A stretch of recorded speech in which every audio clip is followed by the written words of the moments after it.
you lose a ton of seniors, 30 seniors in all, given the way the season went for you last year. How do you attack, how do you re-motivate these kids to do what you need them to do?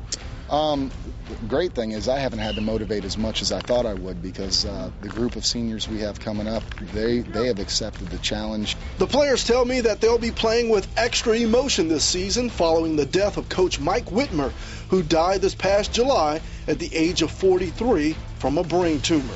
It was a big loss. It was more of a shock. I think it finally is setting in because in the offseason, we knew that he was trying to retire because he had back problems.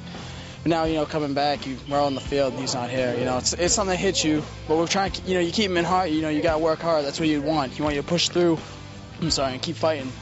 And just we're trying to work hard and, you always keep him in your thoughts.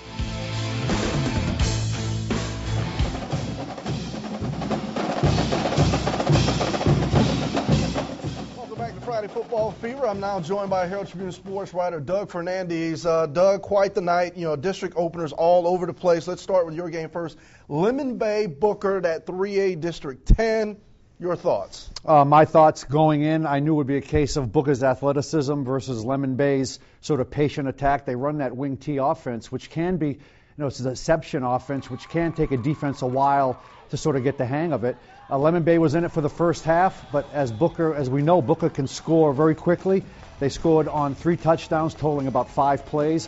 And Mike Messina, the Lemon Bay coach, told me after the game that was very disappointing because he thought his team controlled the line of scrimmage, and they did. But when you're going to go 15 plays to score, chances are you're not going to be able to execute that. Booker can take up to 3 or 4 plays to score, and that's exactly what happened tonight.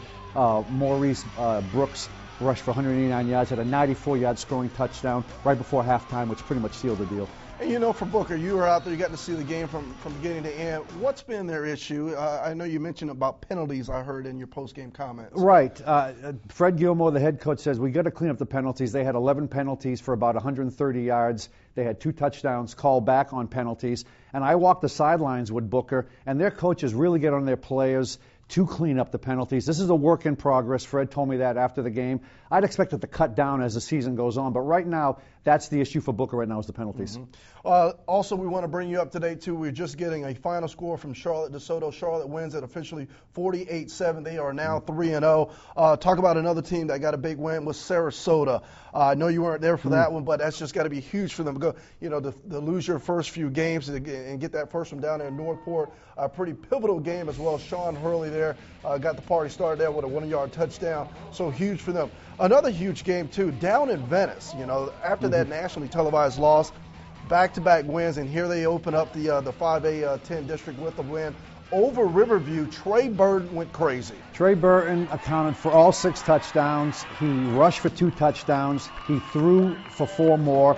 Riverview only accumulated 141 total yards. We've said it before, we'll say it again. Trey Burton is kind of Venice's offense. If he ever was to go down, I don't know what they do down there in Indian land, but as long as he's upright, he's going to carry that team.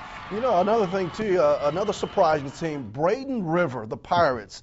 Ed Voles just got that head coaching position this year, was the offensive coordinator for the Sailors last year. Here they are out of nowhere, now 3-1, got a big win over Bayshore, blew him out 39-0. What does that say about a team like that, kind of flying under the radar? Real under the radar. If they post a couple more scores like this, they won't be under the radar. Doing a tremendous job up there, almost from scratch. And when you take a team from scratch, a program from scratch, you can sort of indoctrinate them, teach them the right way to play football. There are no bad habits to correct because there are no habits, period. So he's doing a wonderful job up there. Again, under the radar right now, but a couple more wins like this, they'll be flying above the radar. What does this do now for teams, you think, in a nutshell, really quick?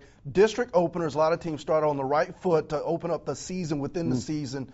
Good feel going forward here for those teams. Yeah, district starts, they have 2 or 3 games to sort of get their feet underneath them. They go into the district. Every head coach will tell you the same thing. They don't care whether they lose all their non-district games. If they get into district, they want them to do well because that ultimately determines who goes out in the playoffs.